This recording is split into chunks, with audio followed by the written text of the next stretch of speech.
Okay, so we're on Chapter 9, SAM Project 1A. We're using now Flexible So Yoga Studios. And as always, make sure you _2 when you first get your Excel file so that it can upload properly. So right here, the project description says that Maria Angelis is a manager of the yoga studio and created a workbook that tracks current operations and monthly profits for the studio, and data on new initiatives she would like to propose to the studio's owners. She's asked for your help in auditing and correcting errors in her workbook, and setting up scenarios and generating scenario reports, and determining the optimum class schedule for the studio. So, in order to complete this, you are going to need to add the solver into your Excel. So in order to do that, we're going to come over here to File, and down here in Options, we're going to click on Add-ins, and then for Manage Excel Add-ins, you're going to click Go, and then click off Solver. You can see that I already have it installed. I also have the Analysis Tool Pack, but click Solver and OK. And what's going to happen is it's going to load Solver into your program. And then in the Data tab, you can see that you have the Solver function. And we're going to be using that today in order to complete some of our work. All right? So there are directions here as well that'll help you. And you can see it's just what we went through. And let's get started. So it says go to the Current Profits worksheet. So I'm just going to go to Current Profits. And it says select cell B9. And B9. And use the trace dependent and trace precedent arrows to determine the source of the error in the cell. The formula should be dividing the average profit per class by the student per class, and fix the error in cell B9, and then fill the formula to range C9 to G9. Okay, so in order to find the trace dependent and trace precedent buttons, we need to go into our data, and I apologize, Formulas tab. And we've got these buttons right here in our Formula Auditing. Okay, and what these are going to do is show us how and what these are related to. So if I click on Trace Precedents, you can see that it's showing that right now it's got cell B8 and B10 combining to create this. Now it's saying it's dividing by 0, and it's obviously dividing by 0 because this is blank. We can remove the arrows by clicking there and then trace the dependents. Okay, the dependents just mean that this cell here is dependent upon the answer here. Okay, so this is the origination arrow. This is dependent upon that. So we'll remove that. So we now know that the problem here, if I click up in this, up on the scenario, is that the red box is in the wrong place. It said that we should be dividing the average profit per class by the number of students. So I'm just going to move this to students and then hit enter. And now we've got the average profit per student. And then using my fill handle, I'm going to copy it over to G. Now you can see that we did this and it changed down here as well, so there must be another issue, which I'm sure we're going to address here in a second. Number 2 says select cell B14, so this is B14. And use the trace dependent and trace precedent arrows to determine the source of the error in the cell.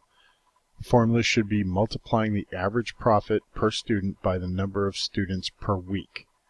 Fix the error in cell B14 and copy it across to G14, C to G. Okay, so again, we're going to go and let's take a look. So it's showing that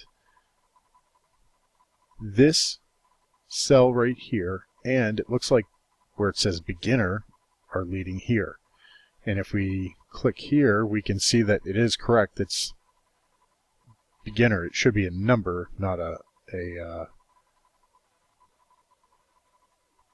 word. So let me just hit enter here, and that's going to get rid of my arrows. But let me go back to B14 and look at dependents, and it shows that the value here is dependent underneath and all the way across. So as this value gets populated, it populates this value, and then so forth all the way across. So let's remove these arrows, and then let's fix this error. So it said that B9, which is right here, and in this case is the average profit per student, should be multiplied by the number of students, which is this cell right here, B13. So I just hover over the border till I get my 4 arrows, move it, hit enter, and it generates 40 and 168. Now, if I use my fill handle and pull it all the way across to G7, which it asked me to do, or G14, I apologize, it fills in everything. Now, you can see that use error checking to determine the source of the error in H14. So let's go to H14, and we can see we have a little error checking button over here. So I'm just going to click on it. So it says error in cell equals SUMM. So it's invalid name. There are little buttons here, calculation steps, whatever. You can click on next. But the thing that we can see right here immediately is that it's just a misspelling in our formula, our function. If I delete that and hit enter, we have fixed the error. Okay, so step 4 says we're going to go to the current operations worksheet. Alright, it says now save the current worksheet data in a new scenario using the parameters shown below. Hint, the worksheet already contains a scenario titled max class capacity. Okay, so we're going to go to our data tab, and under our what if analysis and forecast, we are going to click on scenario manager. Okay, this is an area where we can determine different values that are going to be beneficial for an analysis based off of, in this case, it's going to be max, and it looks like average, and if we look at low capacity. So it's going to be able to help us determine what all of the numbers look like based off of different scenarios. So we already have the max capacity listed, and it says we're going to use average class capacity as a scenario name, so we need to create a new one. So I'm going to click on add, and my scenario name is going to be average class capacity. And B11 to G11 is already selected, so if I click here, it shows me this is what I'm using. And it says accept the current values in the range B11 to G11. The defined names will appear in the CLV. Okay, so I am going to click OK. And then click OK because it's telling me to accept the current values in the range. Alright. So we now have a max and an average. Okay. So we have two different opportunities here. Now what it's doing is if I click on max, see our values in that range, and I click show, they change. If I click on average, it goes back to the average values we just added as a scenario. Alright. It says now create a new scenario in the worksheet by completing the following actions. Alright, let me close this. So it says we need to update the values in the cells in the worksheet B11 to G11. And it says we're going to make them 6, 4, 7, 4, 4, 3. Now it says add another scenario. So to add a scenario, we're just going to come in and go to our scenario manager, add, and this one's going to be low class capacity,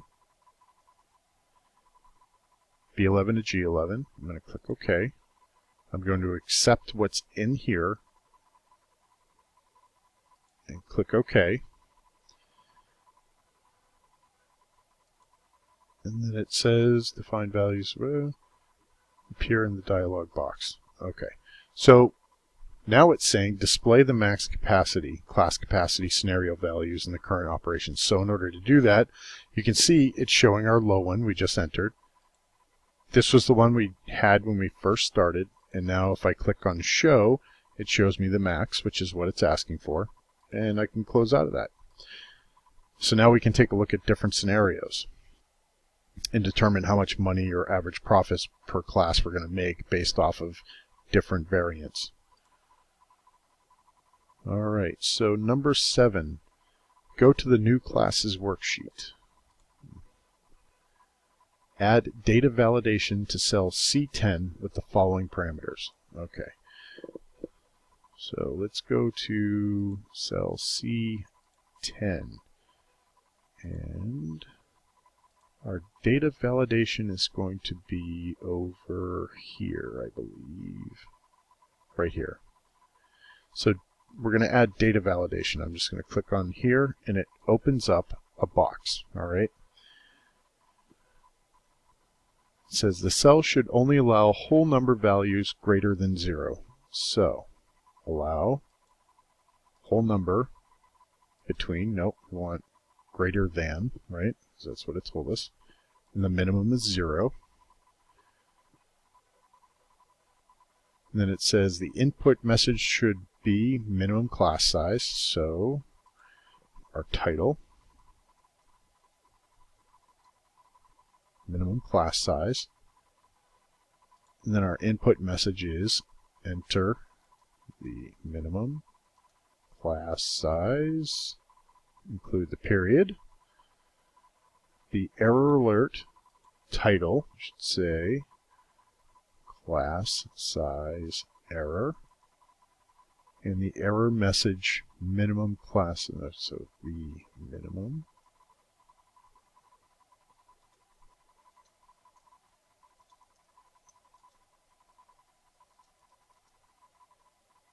must be greater than 0, period. Okay, so now you can see we got a great little box that opens up, says enter the minimum class size. Alright, so now we have to go to our goal seek. We learned about this a little earlier, so we're going to reapproach this again. So it says use goal seek to determine what average class size for youth class would be, result in the class for profit for average number of students to be equal to 36. Hint, cell B12 will be the set cell, B9 will be the changing cell. Alright, so the note here is B12. So I need to go to B12, okay, and then in our what if analysis, do a goal seek. So you can see our set cell is B12, which I started off there, and our cell B9 will be the changing cell, so B9 is going to be the changing cell, and we want this to equal 36. And click OK. Now you can see it populates that we need an average class size of 16 students in order to meet $36. Click OK. So we're done with that. Now it says number 9, use goal seek to determine minimum class size required for the parent-child class that will show the studio a break even. So C13 is a set cell, and the break even will be 0. So what if goal seek, our set cell is here,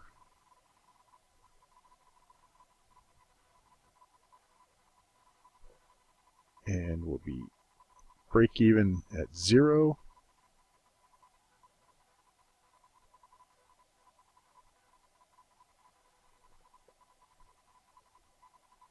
And I believe our changing cell should be C10. Let's click OK. All right. So what we get here is that we need six students in the minimum class in order to get. Okay, so number 10. Use GoalSeek to determine the student fee per class required for the prenatal class. Results in the studio breaking even with a minimum number of class attendees. Use D6 as the changing cell, D13 as the set cell, and 0 as the value. Alright, so D13 is a set cell. So D13 is our set cell. I'm going to do a GoalSeek. Our changing cell was D6. Our value is going to be 0 because we're just trying to break even. And as you can see, it's told us that we need a minimum class size of 5 and a student fee of $20 in order to break even. You can see how fantastic these GoalSeeks are to figure these things out. Alright, so now we're going to the new rates worksheet. And we're going to create a scenario summary report using the range B13 to G13 as the result cells. Rename the worksheet New Rates Scenario Report. To create our scenario summary report using these cells, what we need to do is go to our what if analysis, and we're going to our scenario manager, not GoalSeek. And there's a little button down here that says summary. We're going to click on that. And you can see it says report type, scenario summary, and B13, G13. Those are selected as our result cells. And then it says rename the worksheet new rates pivot table. So if we click OK, we can see that we've created a new report here. So I'm just going to rename this.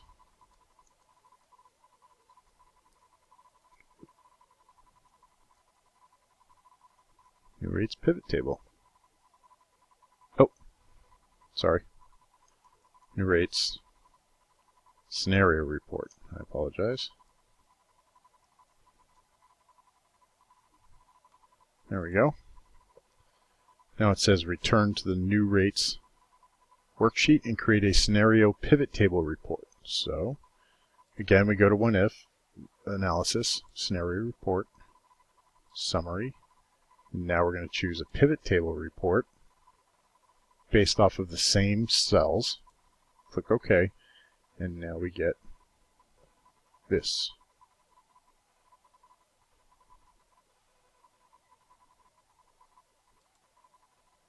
Let's see. This needs to be the new rates pivot table. All right. On to number 13. It says go to the new schedule worksheet and use the solver to maximize the weekly profits of the studio by completing the following set of actions. Some cells have defined names. Okay, so let's click on our solver, which is the add-in that we put in to start. And what we get is this parameters, okay? Now it says use cell H17 as the objective. So the set objective needs to be H17, which is right here. So I'm going to click that, make sure it says H17. And we're determining the maximum. We got max selected. It says use the range B5 to G6 as the changing variable. So right here we got changing variable. I'm going to click here to select it, and then I'm going to go and select B5 to G6, which is this range right here. Okay. So essentially what's going to happen is these are the numbers that are going to change as we go through this to determine how to get different variables in here and reach our target objective of a max value for the total weekly profit, which is H17. Okay. Now it says use the constraints shown in Table 2 in your solver model. Okay. So first, I'm going to scroll up so we can see all of them because there's quite a few. And we can see constraints. This is our constraints table. All right. Now, to add one, we just want to add. And you can see that my my menu box went away. I needed to click on the Microsoft Excel icon on the bottom tab. I'm just hovering over it so you can see it, but on my icon in the what is this thing there? I don't know, where it shows up on the bottom of your window. In order to get the menu, all right? Now, it says what the range is, so that's cell reference is what our range is, okay? And then constraint shows what the constraint is, and I'll show you how this all works here. So it says our cell range, B5 to G6. So I'm going to grab B5 to G6. And then it says that the constraint should be integer. So right here, underneath, there's int, which stands for integer. It shows that. And I'm just going to click add. All right, which moves me to my next element, B5 to G6. I'll select that range. And then it's going to be greater than 0. And then I'm just going to put in 0. All right, so I'm just matching the symbols here. And click add.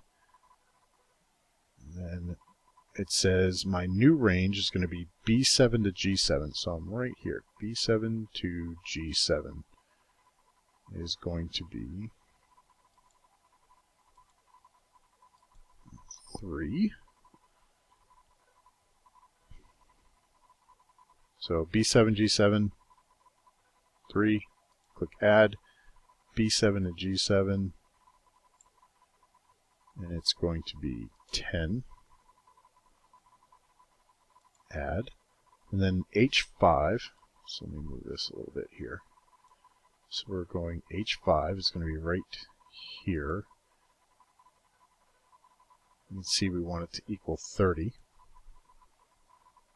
Hit add. We have H6. It's going to be 25. H7 is going to be 45. Oop, don't type it there. 45. Click on add, and it says D21. So if I go D21, it's going to be 8. D22 is going to be 6. And D23, oop, remember to click add. And D23 is going to be 12. Now I can click OK. Now it brings me back to our sheet here, okay, our main menu. So let me scroll down here. So a few things it says use simplex LP as the solving method. So under options, for solving method, I'm going to choose simplex LP. Confirm that your solver parameter box matches figure 4. So this is figure 4, and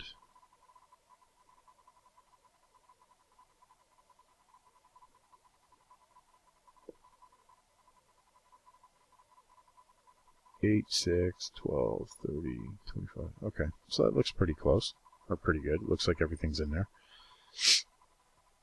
And then it says load save button, and selecting A27 in the load save model dialog, which is right here. So I'm going to click load save, and then click A27. Okay. And then hit the save button. Now it's going to return me to my menu.